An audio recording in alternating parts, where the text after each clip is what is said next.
설악산 12선 옆한 계곡의 복숭아탕 폭포. 비가 와서 뭐 할까 하다가 비 오는 날 선녀가 있는지 구경하러 나섰다. 출입 가능한 시간이 12시라서 11시 30분에 갔다. 나중에 보니 여긴 안 막나 보다. 아니면 산책하는 사람만 통과시켰을 수도 있다. 체인 우산이 없어서 아침에 원통신에 다이소 가서 접는 우산을 하나 샀다. 분명히 12시까지인데 우산이 없으면 하루 종일 차에 갇혀 있을 뻔했다. 물도 없고 배낭도 없고 스틱도 없고 그냥 우산 하나만 딸랑 들고 갔다. 사실 우산 쓰고 산책하다가 그냥 돌아오려고 나선 건데 어찌하다 보니 복숭아편까지 가게 되었다.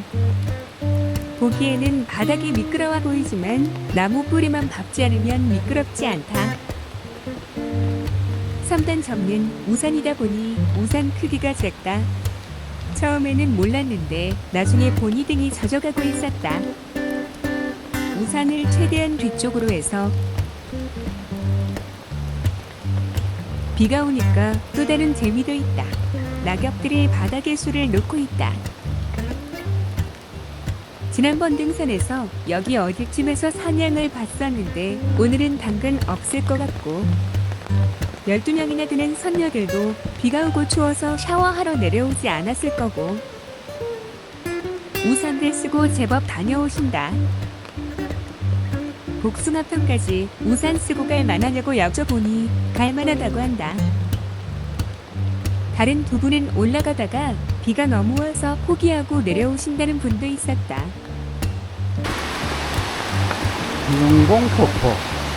응봉폭포. 비가 와서 그런지 수량이 엄청 많은 편이다. 응봉폭포는 접근은 어렵고 멀리서 바라보기만 해야 한다. 폭포 상단 쪽으로 접근은 가능한데 비가 와서 잘못하면 미끄러질까 걱정이라 그냥 통과다. 12선녀 계곡이니까 이런 다리도 12개가 있어야 하는데 아닌갑다. 대충 세어보니까 8개나 9개 정도 되는 것 같다. 말이 출렁교이고 출렁거리지는 않는다. 편도 3.5km 정도 되는 것으로 알고 있는데 왜 이렇게 멀게 느껴지는지 모르겠다. 낙석 때문에 지붕까지 만들어 놓았네.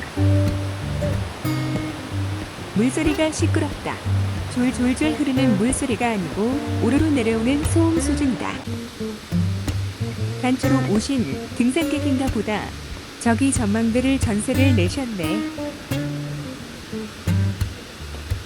여기 폭포도 보기 좋은데 전세 내신 분들 때문에 옆에서 구경하고 올라간다.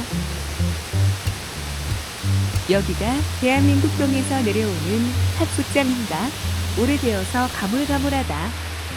평소에는 물이 흐르지 않는 곳인데 비가 와서인지 폭포가 만들어졌다. 단풍은 비가 와서 그런 것은 아니겠지만 을씨년스럽고 단풍잎도 곱지 못하고 색감이 우중충하다. 아무래도 비가 와서 그렇겠거니 했다. 여기 계단 다 놓여졌네.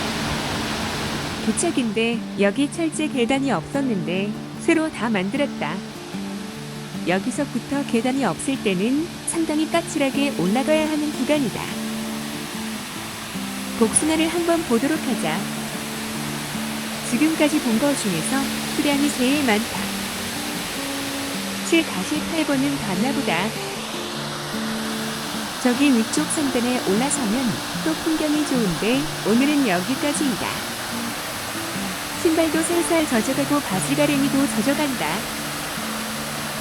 옷도 몇 벌 안 가지고 왔는데 날 좋은 날 말려서 다시 입어야겠다. 크크. 제일 화려했던 단풍나무다. 우산 쓰고 구경하는 단풍도 보기 좋네. 내려오면서 보니까 사람들이 중간중간 올라온다. 백담사에서는 칼같이 막더니 여긴 아닌가 보다. 아니면 복장 보고 등산할 복장이 아니면 들려보내줬거나 차로 돌아와서 보니 우산을 썼지만 대부분 젖어버렸다. 신발도 젖어버려서 우잖아. 일단 등산화는 한 컬레가 더 있긴 하다. 차로 돌아와서 다음날 봉정암 갈 채비를 해두고 날씨를 보는데 오전까지는 비가 온단다. 비 맞으며 등산은 싫은데 아침에 날씨 보고 결정해야겠다. 설악산 12선녀 계곡 복숭아판까지는 우산 쓰고 다녀 올만하다.